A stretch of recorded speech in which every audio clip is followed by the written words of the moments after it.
Hi, everybody, and welcome back to the Survivor 50 Wishlist podcast, an off-season series where we are determining who could and should come back for Survivor 50 on the horizon. Week 2 of this grand experiment has officially begun. My name is Mike Bloom, and we are here traveling down the Amazon River to talk about the 6th season of Survivor. Survivor's first battle of the sexes, and one that features a very special person when it comes to RHAP. But of course, I am not alone here. I'm joined, of course, every weekday by another Survivor mind in the RHAP community, and I am so over the moon to be joined by someone whose mind is as sharp as Matt's machete, whose presence is as sweet as chocolate and peanut butter. She is, of course, an absolute Survivor connoisseur, coverer of all of our international Survivor coverage, a co-host of mine on the new Summer of Survivor off-season series, and my best friend. It is, of course, the Aw. great Shannon Guss. Shannon, how are you? Mike, I'm great. I thought you were going to say the Jenna to your Heidi, but I will not be taking my clothes off for anything on this I podcast. feel So. like I am the Heidi to your Jenna in that I am so much stupider than you. Is that true? Is that well? I mean, in ways, but I mean, I don't know. I mean, I don't really identify much with Heidi or Jenna, but I'd have to really give thought to which one is which for us. I mean, I can see. I think you probably are. This is a stupid I rubric. We did need to. get bit by a spider last year, and Oh my my god. kneecap did not grow to like the size of a hubcap, but I did get a noticeable affliction on me. So I guess I'm just getting ever Oh, closer. I even in did Australia? briefly marry a Phillies pitcher for a No. period of time that we don't necessarily Yes. talk about. So I'm basically Heidi in a podcaster form. That's what people say about you all the time. Well, you said there was someone really special for us to talk about, and I agree. I feel like, obviously the elephant in the room. I know we're not at Gabon where we're here, and there's not really elephants in the Amazon, but there's one in the room about the really special person for us to talk about on this podcast, someone who has had, I think, could have a bigger impact probably on Survivor proper into the future of Survivor, someone who I think was really ahead of their time from a strategic perspective, someone I'm a huge fan of as well. I'm really, really excited to talk about Dina Bennett. Yes, Yeah, absolutely. that's why Dina, we're here, right? really a game changer in her own way. Unfortunately, one of my visors is in the wash. Otherwise, I would be wearing it in Gosh. her. It has a lot of wear and tear to it. Otherwise, I'd be wearing it in her honor. No, of course, we are going to be talking about the man, the myth, Dina the Bennett. legend, Rob Cesternino, but also 15 other players in Survivor the Amazon. Survivor the Amazon is a very beloved season to me. I think a lot of people, including myself, cite this and Pearl Island as like two of the best back-to-back seasons ever. Of course, it does have this invigorated concept of the battle of the sexes, and the casting kind of reflects that as well. I think, especially in retrospect, they really lean towards, like, for lack of a better term, young, horny people to basically. The full bloom season of Survivor. No wonder you love it. Well, I mean, essentially, the pre-merge is a lot of footage of usually the men, but having these people ogle, not Lindsay ogle, the opposite sex from afar. And so it's clear they were going for that type of vibe. To that point, I can understand why maybe some people in retrospect feel it hasn't necessarily aged well. And certainly Dalton Ross felt that way when he rewatched the season. But for many reasons, Shannon, it is a season near and dear to my heart. Yeah, I mean, you watch it the same way you watch other things from 2003, like Friends. Yep. There's still things where you're like, you know, and we move on and we look back at that time and we think, was that really it? Was that 20 years ago? And Survivor the Amazon is part of that. It's nostalgic and in some ways kind of problematic, but it is an incredible season. And I actually am really excited to talk about Dina, by the way. Big Dina fangirl. But yes, Rob, obviously, that's his origin story. That's his main mark on Survivor history. So I feel like Survivor the Amazon has such an interesting place in like the Survivor zeitgeist, where like for super fans, I feel like it's really important for a couple of reasons because it's like great but niche. So Mm-hmm. like if you're like it's very very good, but like so yeah, so super fans love it, and obviously because of Rob's impact, which I do think is important for the whole of super fandom, not just RHAP. I think Rob's so important, but for casual fans, it's very much been like lost to time because only Rob and Jenna have come back. That Yep. didn't take them very far in the All Stars. Like even for me, I recommend it as like the top tier season in the top tier of seasons you should watch. But if like they're gonna kind of skip it, like it doesn't have a big impact on the rest of the series strategically, but not in the characters. So it has been lost to like casual time compared to like Pearl Islands, which came just after it, which is so monumental to like all of Survivor history. So it's very split from that perspective. But I do think for super fans, it's the hidden gem that we have from a raw perspective and from a quality perspective. So yeah, I'm excited to talk about it. Yeah, because this is what makes this experiment so fun and so vague, is that it all depends on what you're casting for a prospective season 50. Sometimes we are just going to put out and out legends back for their umpteenth time because, hey, they're sort of the faces of the franchise. Sometimes we're going to bring back people who were like historically relevant to the franchise, especially in the moment, and have maybe been forgotten in the annals of time. Sometimes it might be like second chance candidates, people that weren't given that other opportunity to shine, or people that have been on our wish lists, if you will, for years upon years at this point. So I won't go through the whole rigmarole as to what this involves. If you haven't checked out the first week, please do. We have had 5 very fantastic podcasts so far, 1/9 of the way through this entire project. And yeah, exactly. But here we are in Survivor the Amazon. So look, I mean, let's start with the obvious, shall we? The obvious non-Dina subject here. I really love Dina. We got to talk about Rob. We got to talk about Rob Cesternino himself. Yeah. Is he keeping up with the show, or? I don't know, actually. He kind of has like hermited himself away. He's sort of the J.D. Salinger of the Survivor fan base, incredibly inaccessible. So here's the thing. I did ask Rob. Oh. I said, hey, do you want to be included? Oh, no. Screw, I don't care what he wants. Why'd you do that? I decide what. I'm on this podcast. So here's the thing. He did tell me, no, it wouldn't be fair for me to be on my own shut up, Rob. But here's the thing. When I came onto this podcast series, I had 2 rules. In one podcast, Rob Cesternino expressly broke both rules that I had. Exactly. So I feel like turnabout is fair play, my friend.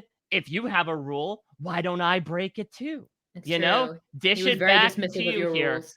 So that being said, Rob is on the ballot, unquestionably. This man is going to be on. I think the more interesting conversation, Shannon, is going to be how he's going to do on the show. Now, I know Rob's probably listening right now. Shannon, can you just do me a favor and start reciting every lyric of Hamilton from the beginning? How does a bastard orphan son of a whore? Okay, he's not listening anymore. Great. Okay, we can really like talk tea here, because Rob's probably tuned out at this point. How do you think Rob would do on Survivor 50? I think he'd do really well. I mean, firstly, I decide if he's on. Okay, I might not choose him, but Rob doesn't decide, and he doesn't get immediate entry. But I do think if we do choose him and then the fans vote him in, he has to do it if he's asked. Oh, I like that a lot. Like, literally the entirety of the Survivor community supports you. You have no reason not to say no. I mean, I know besides the answer he gave me about this poll, I believe his like official on the record response was that he would definitely consider it if he was asked, but he believes he doesn't have a chance of getting asked. I think to your point, he feels like, I'm so long ago. But I think what is interesting, and I want to talk about this with at least another player as well from this season, is that I think it's less about like, oh, what happened the last time you were there or how long ago you played, and more so the story of how monumental Rob has been to the concept of Survivor coverage and specifically Survivor media for the past near 15 years, and how much that would really buoy a narrative to bring him back on. Yeah, I really have so much to say about Rob, so I want to organize my thoughts. If it's not new era, so what's the theme that they're going with? Is it legends? If it's something really broad, which is how it sounds, because again, if you're wading into the new era without making it new era specific, you've made it quite. They are near the Pacific. Yeah, you've made it broad, because the new era is so separate from the old era, if that makes sense. So if you have someone like really, really old school with the new era, if you have multi-time players with the new era, for me, that becomes quite varied. Who ties that all together? Rob Cesternino. He is old school, obviously, in the game, but he encompasses all of the newest that we've gotten, all of the most modern tenets of the fan base in terms of like the super fandom and the culture. He kind of covers it all and ties it all together. He's such an important unifying factor. And imagine the minds you could blow in showing them that this world exists, this world of super fandom, which would be great for the podcast, by the way, to great advertising on CBS. Do you think they let him wear RHAP merch on the show? I think that should be part of the contract, and I don't see why not. Part of his rider. Those are his green M&Ms. This is Yeah, this is a great one. So he can do Oh yeah, that. and But I yeah, should I am wearing the newest piece in yeah, the that's on the RHAP story shop, here which for is me. the I got it New from Guss. Eras Tour T-shirt, which features Rob through the years, including his Survivor the Amazon photo. Yeah, so I feel like it's, as you said, such a great story, and it defines Survivor 50 for me. Like 50 seasons of the show, 26 annoyingly, as you spoke about with the years now, 26 years of Survivor. What is it? It's a pop cultural phenomenon. It's something that people bond over to the point where they marry each other and have children. It is something to the point where, look at our friendship that is formed over it. It crosses oceans and it's beyond anything that most of the people watching the show even know. And Rob represents that, and he encompasses all of it, that you could have all these different types of people, and Rob would fit in with all of them, and I can't think unify them. So from a story perspective, it makes sense. From a casting perspective, it makes so much sense. How would Rob do? I think well, because why? Because Survivor players love clout. And what does Rob bring?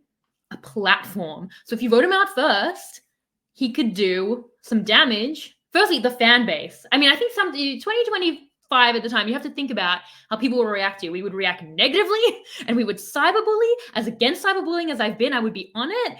And that would be them at their own funeral. So You said, that's "Screw you, recent Survivor CBS Instagram post. I will not be kind if you vote out my friend." which is actually how I saw many of the fans literally responding. They told me to just consider being kind. Okay, they didn't say be kind, which everyone should consider, by the way. But if you take Rob out, no more kindness. But genuinely, I think people like know Rob, feel friendly with Rob. Like that might come back to bite him later on. But in terms of like taking him out early, I think he has the connections. And yeah, I think that he would go pretty well. And I think the main thing is that he couldn't podcast about the season.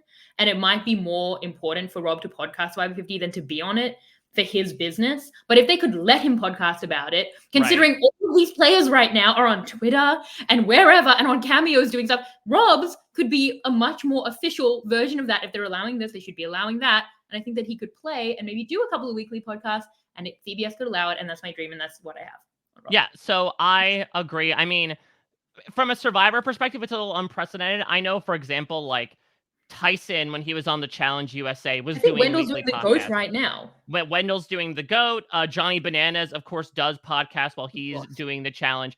I think Yeah. what it comes down to is like a level of trust. And I would hope that CBS and Rob have enough of a working relationship that like he would be able to know, okay, I know do you think I'm going to be the one to explicitly spoil the season that I am a part of while I'm podcasting? He's a professional. Now, the other side of that could be CBS saying like, he's too inside at this point. Then again, talk through the other side of my mouth. We've had people like Parvati Yeah. play after being a part of the media. We've had people like Andrea play after being a part of the media. So it's not completely out of the question.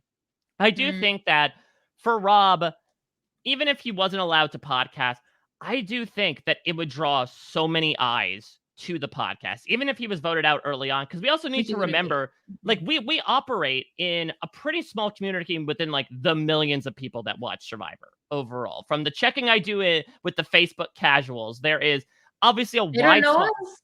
Yeah, there's They a don't there's a wide swath of fandom out there that doesn't even know what RHAP is, and so I think rude. if you talk about Screw you good guys. business decisions, this would be a great way to like attract attention to this. I don't think it would necessarily have people being like, "Oh, this guy was voted out third. Some legend he is. I'm not listening to his podcast whatsoever." Like, Yeah, I and that think of him already happened, so it exactly. can't go much worse than it did, In right? terms of longevity, though, I do agree that I think he would absolutely be well connected enough. He really is, and this I think reference will be lost on you, Shannon. He really is the principal building of the Survivor community in that he was around in the older generation and he sticks What around for the show are newer we on? generation. Saved by the Bell, Oh, uh, episode 8. Yeah. and really just sort of connects everything by being that main constant throughout. I think he'd Mhm. have enough connections, whether old school or new school, to take him into the post merge portion. From then on, I'm not sure because then I Yeah. think that personability immediately makes him a Mhm, mhm. huge target. And maybe he'd be able to slip through by proxy of like, hey, if we're doing another Survivor 46, if all these big targets are taking each other out, and like maybe Rob is then going to slip through by, yes, being considered a jury threat, but not someone that's Now he's a immediately. jury threat? We've taken it far. Like, I we're mean, To your point, is anyone going to vote against him in the final 3? If it's like, well, then I can no longer be on the podcast. Oh, But then now again, it's talking about how we do in a final tribal council. Wow, Rob, we've no, traveled. He didn't want to be on it. Now he's in a final tribal council. Is he winning? Wow. no, well, I think he is. I think he won. I think he won yeah, Survivor. and then He he did it. retires, and He did then it, no Joe. more podcasts. So maybe he can't win. No, then he can. Then he can give it to us. Is That's the thing as well. Is if he goes on 50, you know who you're leaving the keys with? You got a bunch of people. Hello. It's really that I just want to take over. That will be our time. Rob, how does a bastard off and Mike? That's when we're gonna take over. Yeah, exactly. This is our coup. Yeah, Shap. But yep, then Smap. Shannon and Mike, I involved you. Some mahap? No, mashap. Yeah, sure.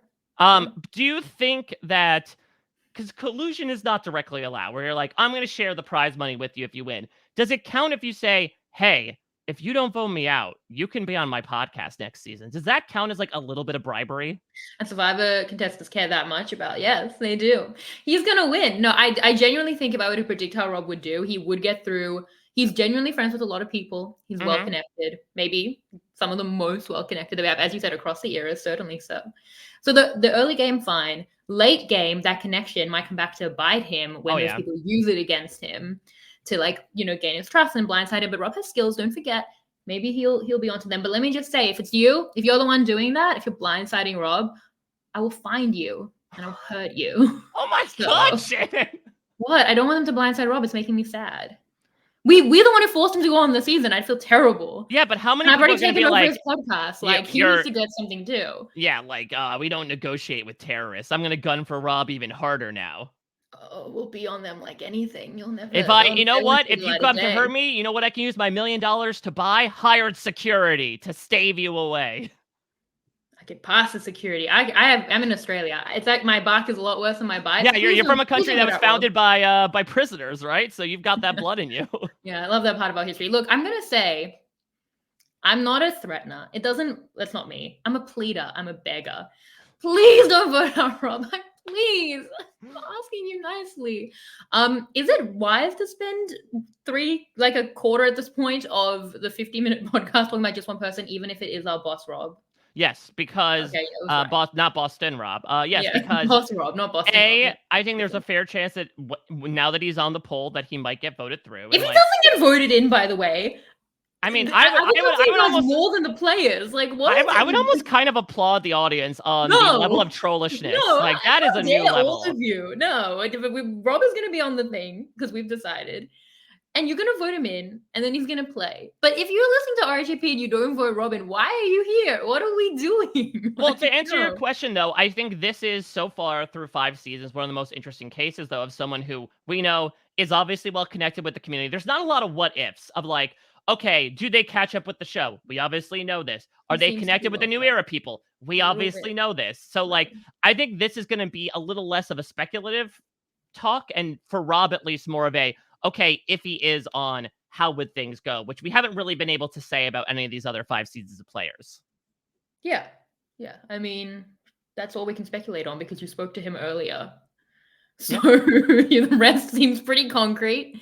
And I would hope people vote him in. But yeah, I think Rob, I genuinely think, like, imagine Rob in the confessional again. You know, we'd be so lucky. Like, we'd be, and please don't vote him out. Yeah, because I do believe until Russell and then Boston Rob, I think Rob might have had like the record for the most confessionals in Survivor history. I think he got like in the triple digits over the course of 13 episodes of the Amazon, which is saying something. Yeah, like Rob is like good TV. It's not just that he's paying us, you know?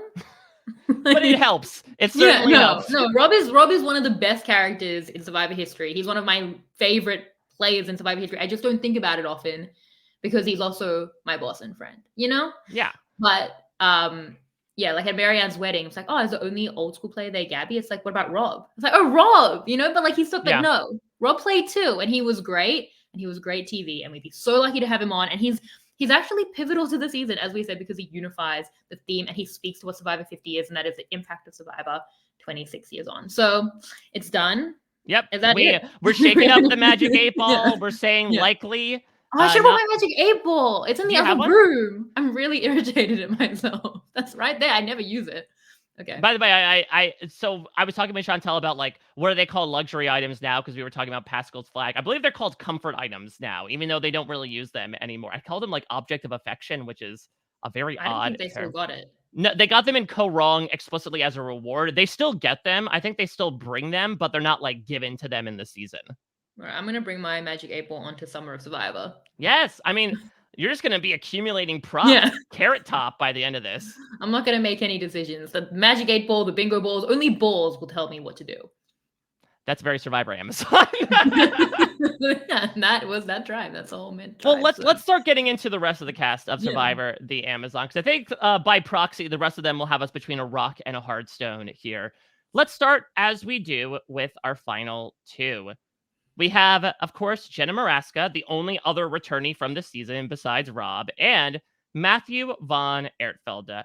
And so, with no offense to Matthew, Jenna is going to be the hot topic of conversation right now because, of course, she was, I believe, until Fabio, the youngest winner ever crowned in the history of Survivor. Certainly, I wouldn't say like a controversial win, but certainly one that kind of came out of nowhere or a bit of a surprise if you were following the narrative, which was kind of pushing this late surge by Matthew towards the end. That had a lot of negative stuff affiliated with Jenna, Christy outright calling her an evil stepsister. She still walks away with it and then walks off of All Stars for a very understandable reason to tend to her mother, who dies about a week and a half later. So the Jenna return for me would be interesting, more so, Shannon, I think, because of everything, sort of like in an Ethan way, ironically enough, given the fact that they dated and raced around the world together, how much has happened in her life in the 20 years since All Stars. Yeah. Why is her picture so much bigger than Matthew? Because she won. Because she won. Just what right, she deserves. Okay. It's like, so we remember we do it in picture size. Jenna is someone I really want to put on the ballot for the reason you state mostly of like how have the last 20 years gone for her. She's had a rough time. Yeah, I believe she lost her father in addition to her mother. Yeah, and that was a whole thing, right? How close she was to her parents. It's really awful what she's been through, and I'd love to see it. I think she's still watches the show, and she's one of the winners who didn't get to come back for Winners at War. And I kind of think like the winners are always iconic, so that seeps into the history in a way that makes sense. The story is obvious. She won the season. Like if you don't know who she is, it's in one line. She won the season, and then you go from there. So it would be nostalgic, and I think kind of awesome. And I'd love to see what she looks like, 20 years later playing Survivor. So I really want to put Jenna on the ballot. Yeah, she is 43 at the moment, which is interesting. I think we've kind of done a bit of a suspension of disbelief the previous 5 seasons of like, so what if so-and-so is in their 60s and their 70s? Survivor is an equal opportunity game, but I think due to the youth of Survivor the Amazon's casting in general, Jenna is 43. Rob obviously is someone that's in his 40s as well. He's 45. So like, listen, that's on the older side of new era cast, but I think given the people that we've cast before, that is certainly putting them as a bit more of the spring chicken comparatively. Yeah, I mean, look, a lot of it was like the young hot women compared to the older women who were. Jenna was 46. We had Joanna was 31. That's crazy to me. And she was considered an older woman. Yeah, and the older woman. I'm 31. Let's not talk about it. Dina, 35. So, yeah, she come back kind of like older than that age range, or is in that age range. Which I don't know. I kind of feel like she's still like in my mind. Jenna's still like the young hot woman, even in her 40s. So I don't know that's the thing is that, and that's what makes it so interesting, right? Is that I think we have this snapshot of her as the swimsuit model who washed her hair with herbal essences reward under the waterfall, who obviously took her clothes off for chocolate and peanut butter, posed for Playboy, but obviously is a very different person now. So speaking towards a couple of sources outside of this, so as you mentioned, was not even contacted for Winners at War, which I would say would be a bit of a non-starter, but we did choose to bring back somebody like Vesepia, who was also not contacted, and did a Talking with T-Bird interview the beginning of last year, and said, basically when asked if she'd come back, she's like, who are we kidding? Of course we'd all say yes to coming back. So she is definitely keen on it. I think the question is for this one, would the show want to do it, considering that they didn't consider her for Winners at War? Well, I feel like of this cast, she should really be a contender. And I think as well, she was so like robbed on all sorts of having to leave because her mother was, sick and then passed away, which is such a sad story. We never got a kind of, any kind of finalization to that for her Survivor story. I feel like that's the kind of thing where they would bring her back now, like bringing Bruce back as an example. Because I'm not kidding. Like his story was cut short in like a tragic way that seemed unfair. Like for Jenna, like a couple of episodes in, she has to leave. Like I feel like they look at that now, like let's give her the chance she didn't really have. So she's on my ballot. Not to spoil, Okay. but yeah. Anything about Matthew? I mean, I Peter said he imagine. wanted Mateo on. I mean, Mateo was a very different character, a very fun character, and had this really great narrative, again, of sort of Frankenstein's monster, where Rob brings him in as kind of sitting under his wing, being part of the chain, only for the chain to get flipped upside down when Matt throws the final immunity challenge to basically get Rob out. And then he gets shut out in the final vote. I personally don't need to see him. I also don't know how he'd fit in like a more modern game where, yes, he did do this sort of last minute cutthroat move, but pretty much otherwise, he was just kind of regarded as the quote unquote creepy guy who was told what to do. Yeah, I mean, I feel like he'd be like, okay, I assume he hasn't kept up with the show. I hate to typecast, but like, you're like, okay, great, because I just learned the show. Now I can play. It's like, no, that's different now to what it became several decades ago, but not several, I guess two. But yeah, I think that he's like a nostalgic relic. His arc is perfect.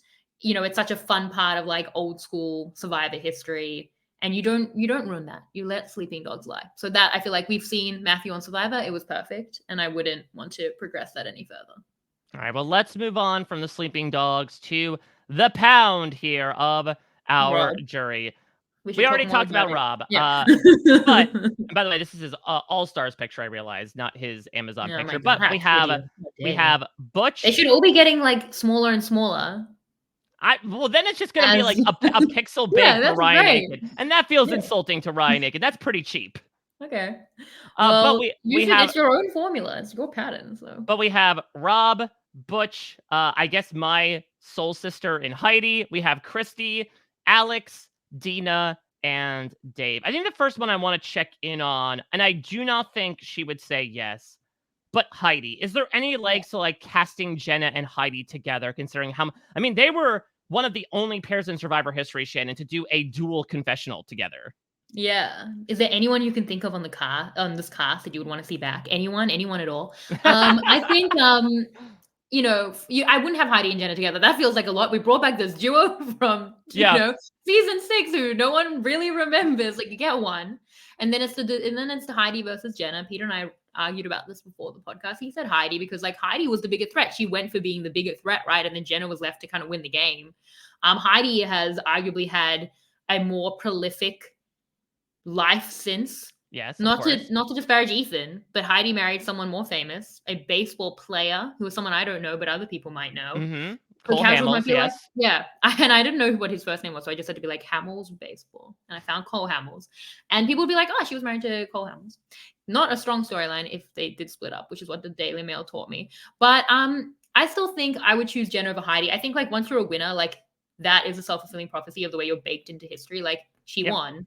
So that in itself is like, again, like an easily sellable story point, and also now just more important to Survivor history. And they're good characters both in their own way. Yes. But it feels like Heidi's moved on a little bit more past the show.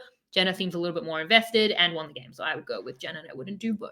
Yeah, and I'm also sort of already anticipating comments about what I said at the very beginning of the podcast. Like Heidi is a very funny character, and they clearly played up a lot of her more obtuse statements. But I believe Jeff said that she had one of the highest IQs of the cast. So like she is an incredibly intelligent person. It just had some very fun moments of the show. Like as soon as the fifth girl ended up sitting on the boat, she knew instantly that it was a men versus women season.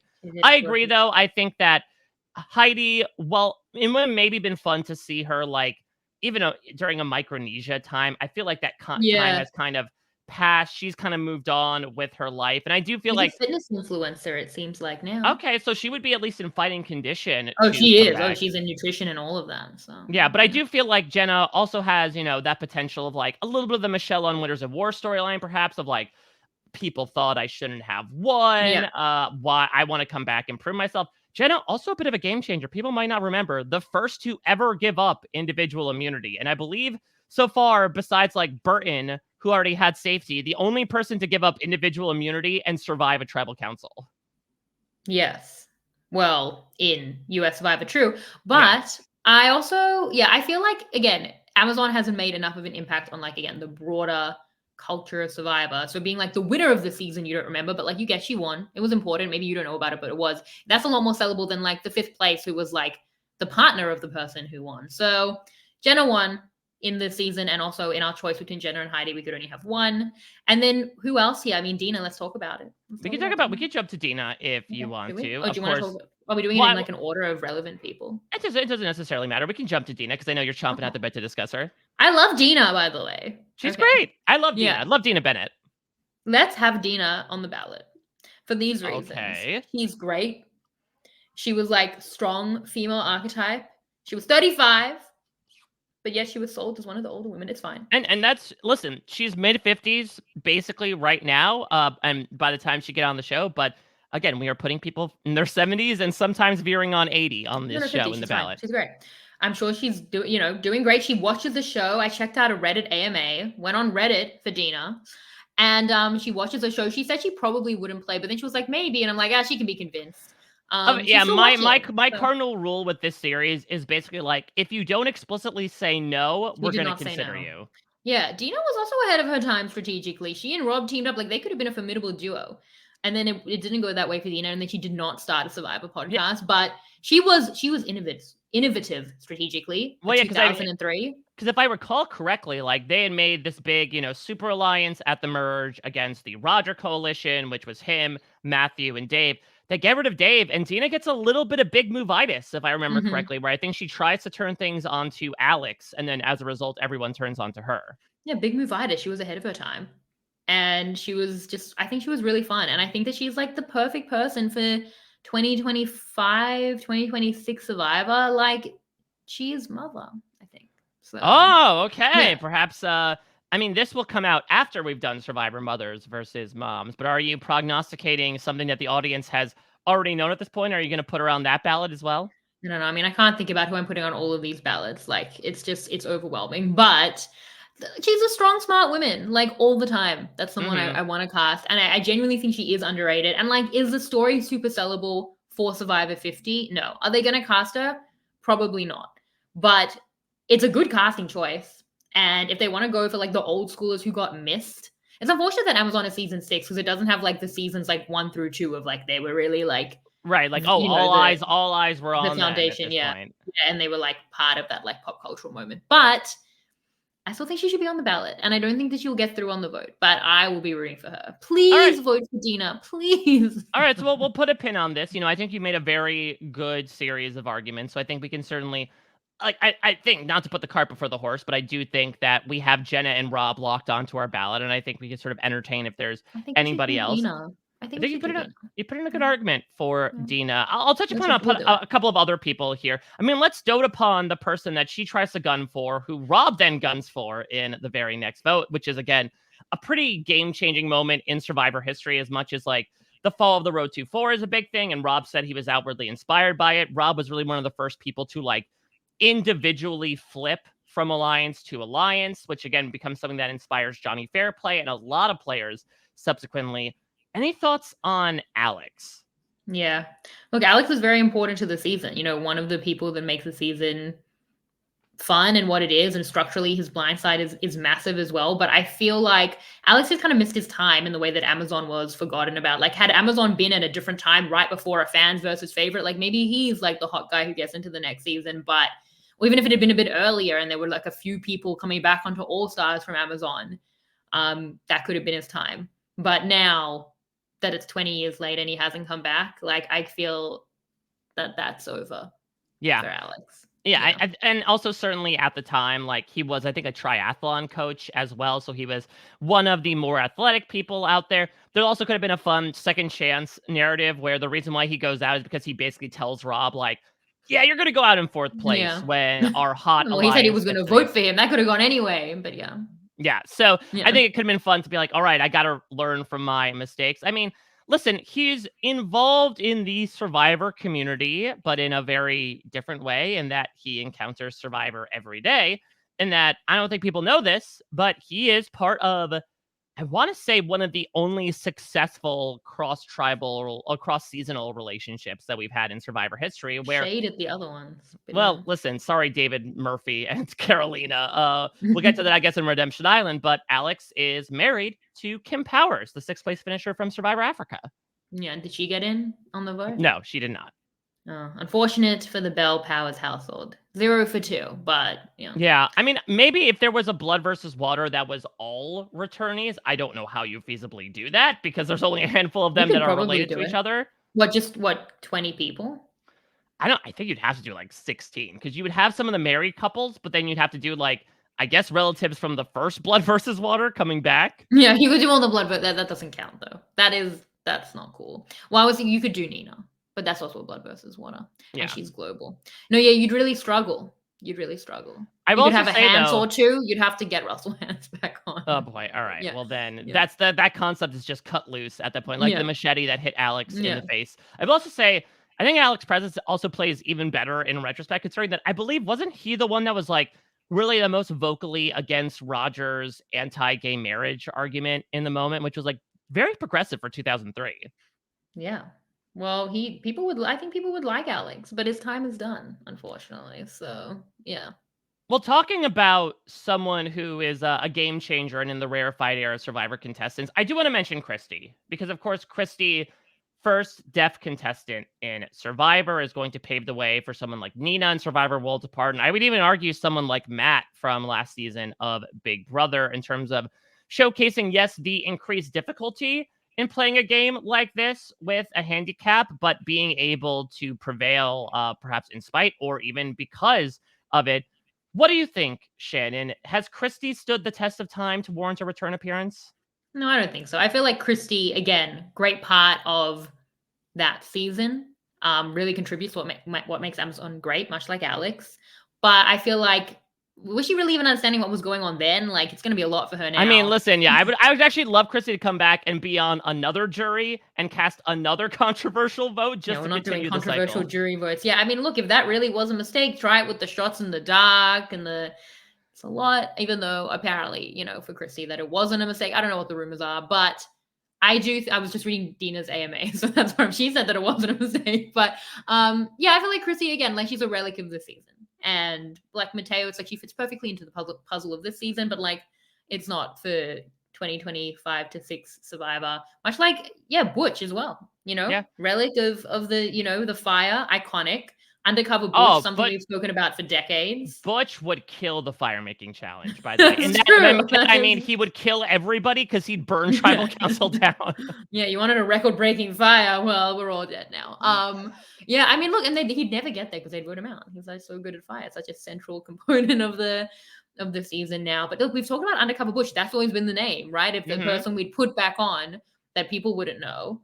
But they would. These newer casts would know because they cast all the super fans. So they would actually know. But like Butch? Now, if Rob was cast alongside Undercover Butch, do you think he'd keep up the guys? Do you think he'd be like, I know your secret. The guys, like the guys tribe?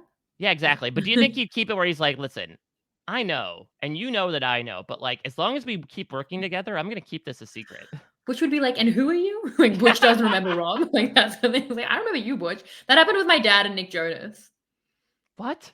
Yeah, well, like my dad met Nick Jonas. He didn't know who the Jonas Brothers were. He met all the Jonas Brothers, and then independently or together? No, all together. Actually, I don't even think Kevin was there. But anyway, he had a whole thing. They came to his tennis club. I don't even know how. On a 50-minute podcast, this is not the tangent to go on. But what happened was, my dad met the Jonas Brothers. He didn't know who they were. They had like a whole thing where they came for like tennis lessons. And then like recently, just a couple of months ago, like a couple of years later from that, the Jonas Brothers came back to my dad's tennis club, and he didn't remember them. And Nick Jonas had to be like, Brian, we've met. He knew him on a first name basis. No! Yeah, like Nick Jonas remembered my dad and gave him free tickets to that concert, by the way. Unless your dad is just like big timing them, like okay, now you take a step in my white kids and you see how the other half lives of like, oh, I've met so many people, I don't remember you. What's your name? Rick? Yes, okay, yeah. Rick, go ahead. Volley to serve. That's not really my dad. I don't, not the tangent for the 50-minute podcast, but if you've seen the new Anne Hathaway movie where it's like her and the celebrities, or like a whole part is like he likes that she doesn't really know who he is. And I was like, oh, this is dad. Dad is doing this for the celebrities. They might be romantically interested in him. Because my dad has done that with like several celebrities where like Jake Gyllenhaal, which like Justice for Taylor, Hugh Jackman, that's the famous one. My dad has like snubbed 2 to 3 times. And then the Jonas Brothers. So anyway, Survivor the Amazon. Wow. Did you want tangents on the other ones, or were people more pressed for what we were getting it done? So next Summer of Survivor podcast, instead of doing Celebrity Survivor, let's do Celebrity Survivor with the celebrities that your dad has had a one-to-one liaising with. Yeah, but there's probably some I don't even know because he never knew. When Taylor was here, I had to be like, Dad, if someone called Taylor Swift comes in, I need you to call me. I need you to know that that's someone important. If like, someone called Taylor Swift comes in. I mean, my dad should, I'm like, I was really worried he'd be like, oh, Taylor Swift. Is that with 1 F or 2? I was like, Dad, call me if Taylor Swift comes into the club. Because a lot of people come in it's a whole... It's but do you think she'd come in under her own name, or do you think she'd come in under an alias, you know? I don't think that she would come up with many. She could use an alias. I've listened to Evermore. I know that she could come up with names and but she wouldn't think she needs to, because she would think that if she's Taylor Swift, people would be like, know her name. She wouldn't have to even give them a name. I thought Travis might want to bowl. My dad's, it's a tennis bowling club. So I thought, but then they just went to the zoo twice. Anyway, I told him. He's like, yeah, twice they did. And my dad was like, you'd be one of the first people I'd call. I'm like, one of the first. Okay. All right, we'll move on from what number Shannon is on her dad's speed dial. And then there's Dave. Dave Bangarang. Hi, Dave. That's it. All right. So we don't have time. We have to talk about Nick Jonas and my dad for a long time. Let's move on. Well, I think we can sort of yada through this pre-merge group. We have the aforementioned one by one pixel size Ryan Aiken, Janet, who regretted using her midlife crisis to go on Survivor, Daniel Liu, I'm glad he recovered from malaria, Joanna, hallelujah, oh glory, Jean, Shauna, and then the deceased Roger Sexton. Really nothing to pick out here in terms of 50 candidates. Can you imagine? We know. No, they didn't. It was a pretty good boot order of the Amazon, actually. Yeah. I think Janet, they bring her on and have her negotiate for a granola bar. And everyone's like, what is that? Yes, they're like, I don't understand the reference. That did not stand the test of time. I feel like Shauna, I'm surprised she doesn't stand a little more. Like really Shauna was the original Q. Shauna was the one who asked to get voted out, and her alliance said no. Yeah, which I always find really funny. This season has a lot of things that I like that were originated here that are funny, like voting out the swing vote, keeping a person hostage in their own game because you won't vote them out. I don't know. I think that might be where the comparisons to Q end, especially from like a TV presence perspective. But is Shauna keeping up? I don't know. Any of these people keeping up? Who is most likely to be watching Survivor of this group? Not Roger. Roger Sexton. I do believe Roger was one of the few Amazon cast members that came on for Rob's like 10-year reunion back in 2013. Yeah. All right. Well, that's what we got. So this is going to be fairly straightforward here. We know that Jenna and Rob are locked on. I'm pretty much all the way there with Dina, but do you have, given her career, any final arguments to put her on the ballot? She's cool. She's so cool. Like, I wish I was watching this live. Like, I love Dina. She's such a like archetype of like smart woman who was like, you know, super like woman strong on the season. That was a big thing with Roger, and she's great. Let's do it. And I think this goes in line with our picks for like Africa and Thailand, and a little bit of more cases as well, where it's like, okay, we have someone who would have probably the strongest case to come back from a narrative perspective in Rob. We have someone who like has some legs there and could be interesting to see pop up in Jenna. And then we have our sort of, for lack of a better term, wishful thinking, pie in the sky, oh, this would be great in the form of Dina. And we'll see how that reflects in the voting, but we kind of have already set this precedent with the previous 5 seasons, so I'm not mad at throwing Dina on there. Great. Yay. I got what I wanted. The wish list. Last category I want to throw on there is a little bit of a superlative here, because there are so many other all-star reality shows that exist out there, or even other reality shows in general, because one I was going to suggest for this category is Jenna Morasca is apparently a Big Brother fan. So if she doesn't get onto Survivor 50, maybe they pull a Suri and put her in the house. I think there would be even less of an acknowledgement of her as it was for Suri in Big Brother 25. Yeah, I mean, I guess. I don't know that that's exactly where Big Brother is looking. If we're saying even Survivor probably aren't. I have a couple of others. Firstly, if it Okay. had to be someone we weren't choosing, then I feel like Heidi's the one they might put on something, Oh, considering she's Heidi like, on the yeah, Traitors would be amazing. yeah, Actually, she's kind of a wag. Heidi on That's sort the of joke. like the Challenge All Stars, like or like if they did a Challenge USA, like if ones that favor perhaps an older crop by comparison to the young 20 somethings. To your point, if she is fit AF, I think that would be perfect for her. She has a bit of a following, a bit of name recognition. Like she could go on a show with that name recognition that Jenna doesn't have, where like this is if it's not Survivor, where Jenna like won Survivor, then like Heidi Hmm. has that like extra kind of publicity. And I also feel like if we're looking at Australia versus US Survivor, Ah. Rob, if you were concerned about not being able to podcast about season 50, well, you know, you don't have to do. Firstly, Australian Survivor would let you do the check-ins. They don't care, Yeah, and they have they no would not control over care. that. Yeah, I've seen Abby Holmes. Like I watched her once. She was on pit, or not on the field, on the field at the grand final, the AFL grand final, doing interviews. And I was like, "Aren't you meant to be on All Stars right now?" And that was an unfortunate way to get a bit of a clue that it wasn't going to go great for Abby. But they let him podcast, and he could still podcast about the US because he wouldn't be on US Survivor. He should do Australian Survivor. So those are those picks that I think. Yeah. All right. So, Shannon, Rob should there do the we traders also. Rob can Oh, do well, all yeah, these. of Yeah. course. The Rob doing shortest the feeling Traitors. picks. Yeah.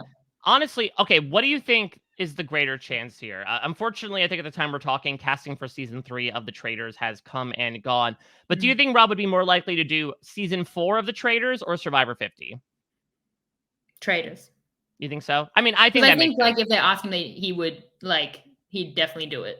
Because like that doesn't take anything away from like there's no downside to that, right? I don't know, because I feel like Survivor 50, like 50 is the big thing. I think if it was just asked back for like a random, even if it was a blood versus water or like a fans versus favorite season, I do agree. I think he'd rather do Traitors. But again, the fact that there will probably be so many eyes on 50 and the reverence behind that, I do think that bears more weight, even if the time crunch, even actually the time crunch though, actually might be now a bit of a same comparable filming wise, because I'm pretty sure the Traitors films for like a month, maybe a few weeks, and that's what the length of New Era Survivor is nowadays.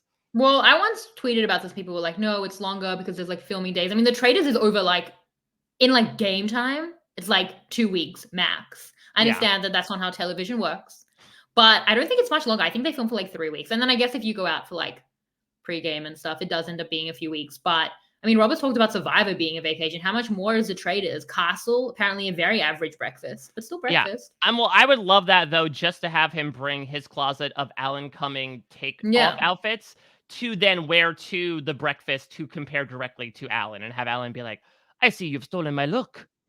Yeah. He would be great on the Traders. He should do all of these things. And look, there are people behind who can run things while he's away. Yeah. And So also I think if Rob does well in Survivor 50, like why can't we say that he would be doing all these things, right? If he does super well, then all eyes yeah. would be on him to be like, oh, can you do the Traitors? Can you do House of Villains? Depending on how, his latest season would go. And he won Survivor 50. We've already talked it out. Exactly. So I guess he's doing the Traders too. Well, he's gonna be busy. There's a lot going on. So we're gonna be busy too. Well, Shannon, Um, as the co-managers of Rob Cesternino, I'm so glad we were able to map out his career for the next 5 years, as well as who is going to be on this ballot. Of course, tomorrow I'll be back. Hoist the mizzen mast. It's time to set sail with Survivor Pearl Islands, my favorite Survivor season of all time. Certainly one full of iconic characters. I want to ask you, if you had your pick of people to put on the ballot from Pearl Island, oh who would wow. Oh it my be? gosh. Why Prognosticate would you for do us. this? I mean, like like that's the thing. Pearl Islands is like the anti-Amazon. Like it became so iconic. So I guess you have to do Sandra. Hmm. I don't like because it's 50. Yeah. So like you always ask Sandra for 50. It also really depends on the theme because again, not a lot of people are close to Sandra's orbit. It's the kind of thing that makes game changers really disparate because once you have Sandra and we get those like really big names and then like it becomes way too disparate to like the bottom of that pool. But obviously someone like Sandra, I don't know, I'm trying to think now. We've had a lot of people back. Is there Rupert, any another like one that you might get back, but do people want that? are Do you there want any like Dina-esque candidates for you of, oh, this person never got a second shot, but I'd like to see it? Well, let me look at the Wikipedia link. Not that I Do you don't have know the cast, but I'm very much in Amazon right now. I need to like any travel support for over. people like Burton Andrew Nah, Savage, should he get a third try? Savage had his time. It was good, but we saw it. Burden, much like Alex Bell, it's like that could have happened, but you Yeah. missed your chance. No one really no, I don't think there is. That's just, we think we got it. We mined Pearl Islands for me, and we got what we needed from it. I mean, like the real one is like Fair Play, but like Fair Play will never come back. But like Right, Fair that's Play never really came back, really, and he's one of the most iconic characters of you know, the whole franchise. But we'll see you in Australia soon. Fair Play, yeah, so it's going to be a hot topic of conversation, and we'll certainly be plundering for gold tomorrow, as I will be joined by Survivor 43 finalist Owen Knight will be on with me. He kind of has that pirate Wonderful. look with the long hair, He so doesn't well, really. maybe that's just what I think a pirate look is. So we shall see Just tomorrow. picture him as a pirate. Like you see him with the eye patch and Over yeah. his glasses. Is that how you see me right now? Are you okay? I see everybody as pirates. That's my Yeah. secret, Are Cap. you not wearing That's a my secret, big Captain. I see everyone as pirates. Oh my gosh, it's worse than we thought. Well, It being Shannon, you. I had a fantastic time getting to do this. Anything you would like to plug? Of course, we get to do absolute shenanigans on the Summer of Survivor off-season series every Wednesday here on RHAP. Yeah, I'm doing that. Moms versus mothers. I have my bingo ball machine now and my magic 8 ball that I never use, but I have. So we're doing that. I'm going to be on Crime Scene podcast, or I was on it already, depending on. Yeah, this will be out on Monday. Let me double check the date Yeah, here. then I've already been on it, I think. Actually, I Monday don't know when the they're 10th dropping their of podcast. June. Yeah. So I'm discussing, is it called The Contestant? Yes, that's that? the documentary, right, about the reality TV show personality who had their life ruined by being filmed consistently. Well, it's actually a fascinating story that I haven't watched the documentary yet, but when I heard about it, I like Wikipedia'd it for like 3 hours. It's really fascinating. He had to live in like a room. He didn't know he knew it was being filmed, but he didn't know it was being aired at the time. And then could only survive on what he won in sweepstakes. And it's like one of the first examples of like reality television, and really speaks to how messed up all of this is. So I'm doing that. There we go. Jerry's message from All Stars gets carried forward full circle 20 years later. 100%. That's what I have to say, to consider being kind. And the fans are like, we've considered it. We've taken it under consideration, and we reject it. Which will be fine if it's the people against Rob. But other than that, it's not that great. Follow me at Shannon Gates is all I have. That's it. We hit the 50 minutes. I'm sorry for the tangents on. I blame the Jonas Brothers celebrity. personally. Yeah. Well, how could you not? How could you? As I do for like 75% of things in my life, I blame the Jonas Brothers. Well, it really was, because he called me and he said the Jonas Brothers are here. And I'm like, oh, is Kevin there? Because I want to tell him I love Claim to Fame. And then I heard him put the phone like down, and he went, is one of you Kevin? And I said, no, don't ask if one of them is Kevin. One of you Kevin? Yeah. Like Mo the bartender? All right, we got a Kevin Jonas here. Yeah. Kevin Jonas. Yeah. I was like, no, definitely don't ask if especially not Kevin. Don't ask if one of them is Kevin, because I feel like that is going to hit like a I feel like that's really going to get under his skin of like, you don't recognize me? Yeah. My dad's like, I don't recognize any of you. Kevin's like, that's fine, actually. Thank you. Yeah, equal opportunity offender. Exactly. Well, this was such a great time. Hope everyone enjoyed it. Make sure you don't miss a beat of the stuff. Rob has a website.com/survivor feed to subscribe to our Survivor only feed, or Rob has a website.com/YouTube to subscribe to the YouTube version of this. We'll be back bright and early tomorrow to set sail with Survivor Pearl Islands with Owen Knight. Until next time, everybody, take care. Bye-bye.